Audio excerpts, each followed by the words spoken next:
We've got ice on the car this morning. I think you can't do better than head for Tenerife, for instance, because there's a lot of hotels there with some really lovely spas. And you've got the best of everything then. You've got the lovely climate, but you've got the spa facilities if you want them. So not everybody, you clearly don't like the spa relaxing holidays. Somebody might want to be more active. Do you do any sporting trips? In theory, no. Mm-hmm. We don't offer, we don't offer sporting holidays as such. That said, we do feature La Manga. Mm-hmm. Members of my own family go to La Manga every year because they're tennis fans and they just want to play tennis all day. And La Manga offers, for those who are a bit sporty or like to pretend they're a bit sporty, then La Manga's probably a really good place to head for. It's only 2 hours away. Mm-hmm. There's lots of on-site facilities, but there's lots and lots of tennis courts for those that are into that. Yes, my idea of being sporty is wearing trainers. Yes, absolutely. I feel I've done my bit of exercise when I've got them on, actually. Yes. Yes.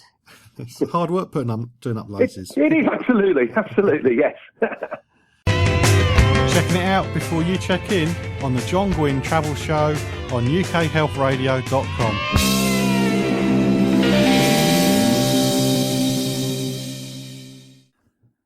Talking travel with Prestige Holidays and my guest David Skillicorn. We've been finding out about how the money's protected if you use Prestige Holidays, whether they've had to increase people's holidays because of the plummet of the pound. But what about ideas for holidays? That's what we're going to do now. We're going to find out what David recommends for certain types of travel requirements. What about a couple going on a honeymoon? Where would you recommend for them? Again, it's funny this because honeymoons today seem to revolve around a big trip somewhere. So to answer your question slightly differently, what we see a lot of is something that's euphemistically referred to as a mini-moon. Mm-hmm. So there are a lot of people who, maybe because they've asked for money at their wedding reception from their friends and relatives and guests towards the big holiday, nevertheless, to celebrate the fact they've just got married, will go on something called a mini-moon. And we see a lot of people heading for Palma, the city, just for 2 or 3 days. Again, because you can fly to Palma from any UK airport and probably any day of the week. You've got everything on your doorstep, lovely hotels, fantastic restaurants, great shopping. And it's a great way to celebrate, that event. Honeymooners thereafter tend to be, in my experience, we seem to see a lot of people who, I'm reminded of 2 or 3 couples last summer who went to Croatia and did some fairly diverse, borderline risky things, because it was all part of an experience. It was very, very different. It did not revolve around a luxury suite in a luxury hotel. It was much more an experience doing 2 or 3 different things, whitewater rafting and things like that. That sounds a really good idea, because I remember when I got married, it's such a low the day after because everything's done. The big day, it's just all goes a bit flat. So something like that would be ideal. I should have thought of that back then. I'm divorced, so I'm not exactly in the market for it, and in all probability won't be doing it again. Mm-hmm. But I think now you're right. Yes, everything goes a bit flat. The excitement's all gone, and you're actually on your own. And I think maybe to do something that is much more activity based seems to suit the people that I'm aware of anyway. Moving a few years on from the wedding, families, you do family trips as well. Is there anywhere in particular you'd recommend somewhere with 2 young kids, maybe 7 or 8 years old? So I think probably what's terribly important is that there is some form of activity available should children wish to do something that doesn't involve their parents. This is something that a lot of hotels have caught on to varying degrees. Now, you can go from one extreme to the other.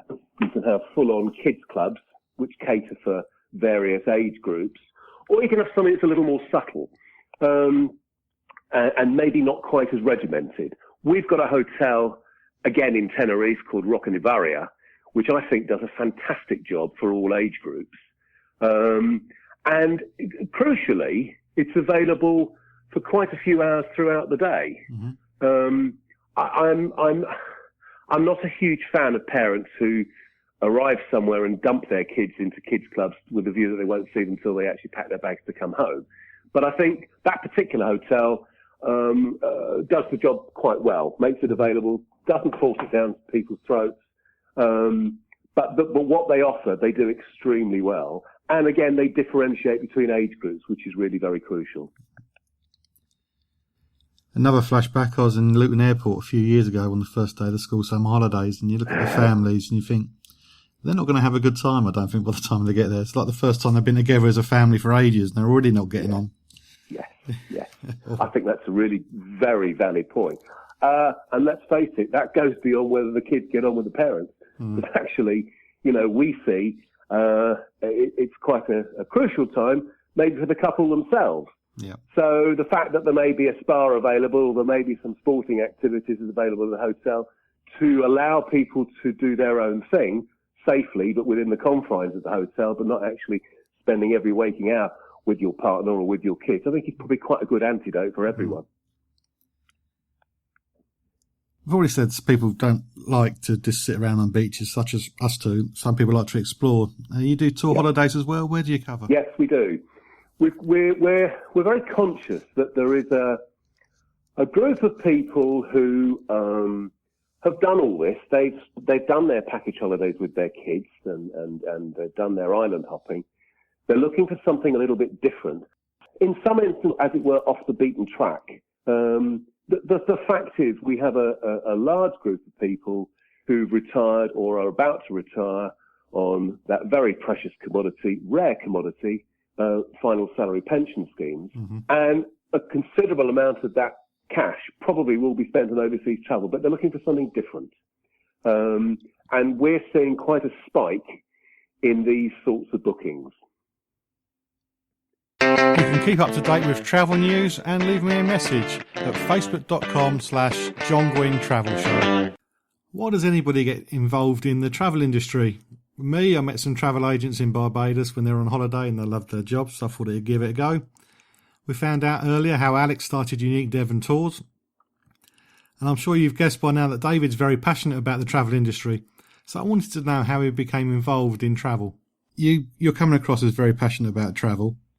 Yeah. How did you get involved in the industry? Well, it goes back 50 years. My parents took us on a family holiday to the little-known island of Mallorca. We went with the original Sky Tours, and we flew on Britannia from Luton Airport, and I think it took about 4 hours. And we went at night because it was cheaper.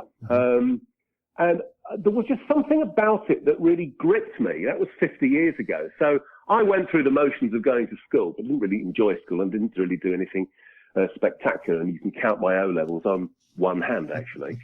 All I ever wanted to do was work in the travel industry, and I did what everyone always does, wrote hundreds and hundreds of letters to all sorts of companies.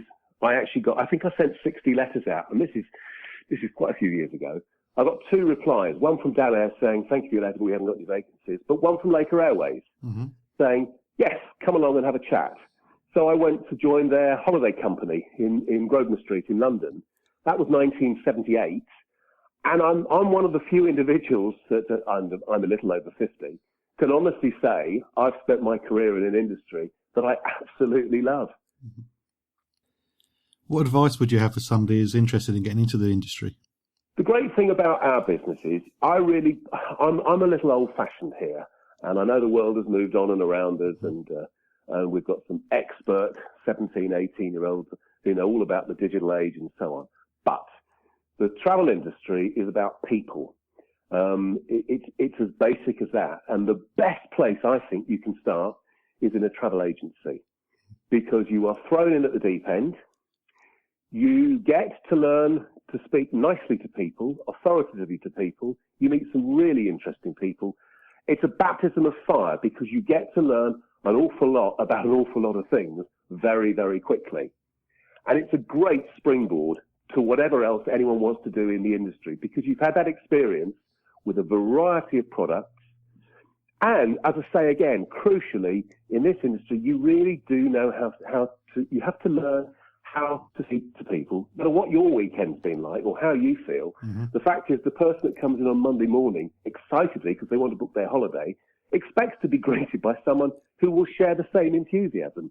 And if you can master that skill, I reckon that you can have a glittering career in this industry, whatever you end up doing. Yeah, there's nothing like the buzz you get when somebody comes back and tells you what a great time they had on their holiday. Oh, absolutely. And you advise them. You know, you said, don't do this. I suggest you do that. I've done this. That's a great way to sell something. I've been there. I've seen it. I've done it. And if they come back and say, do you know what? That was fantastic. That is a job well done. That's proper job satisfaction. And not only that, you get to travel, and the conferences are great as well. So it's good to be a travel agent. Yes. I mean, sadly, the days of fairly unlimited free travel are pretty well gone. If we're lucky, we might get a discount on something. But you're absolutely right. There are conferences to attend. There are fam trip opportunities. If you're keen to learn and put yourself out a bit, and take copious notes wherever you go and swap business cards with all the people you run into, I think you can do very well with it. So I'm now your boss. I've given you next week off. Where would you go? Do you know where? I would head to the Canary Islands, and that's based on climate. I want somewhere that I can get to fairly easily. I want somewhere that I haven't got to go and dress up. I will be happy to take the minimum amount of clothes with me. I want a bit of sunshine. I don't want the extreme heat, but I want some hours of sunshine. I want to be able to go and sit in a bar at 11:30 and have a beer and not feel like I'm a social leper. So, that's what I would do next week. I would if it wasn't World Travel Market, actually, next week. Yeah, that's true. I'll probably bump into you there because I'm there too. Okay, it's the week after. To recover from World Travel Market, you'd be in the Canaries. Okay. I would head to the Canaries. I say that based on the climate. It's easy to get to. It's just a week. If it was longer, maybe I would head to the Caribbean. But you see, with no time difference in the Canaries, it's a pretty easy one. And despite what we all say and how we're all bemoaning the fact that the pound has sunk in the value of the euro, you go and buy a coffee in Playa Las Americas. It will be cheaper than the coffee that I will buy in Ringwood today or central London next week. Prestige Holidays offers an awful lot of destinations and different types of tours. How can we find out more about them? Well, we do have a website, www.prestigeholidays.co.uk, but I would always say, when you're out shopping, go into your local travel agent. They've all got our brochures. There's 500,000 of our brochures out there. Pop into your travel agent. They'll hand you a brochure. Okay, thanks, David. Thank you for your time. You're very welcome. Nice to talk to you, John. Well, we've reached the end of this week's show. It was a great one because I was hardly talking in it. Hopefully you found the stuff from Alex and David interesting and maybe even inspiring. If you've recently got into the travel industry, please do share your story with us at facebook.com/John Guinn Travel Show, which is the place to go to find all the websites mentioned this week. And I do hope you can join me next week on the Travel Show with John Guinn on ukhealthradio.com, where each week I'm checking it out before you check in.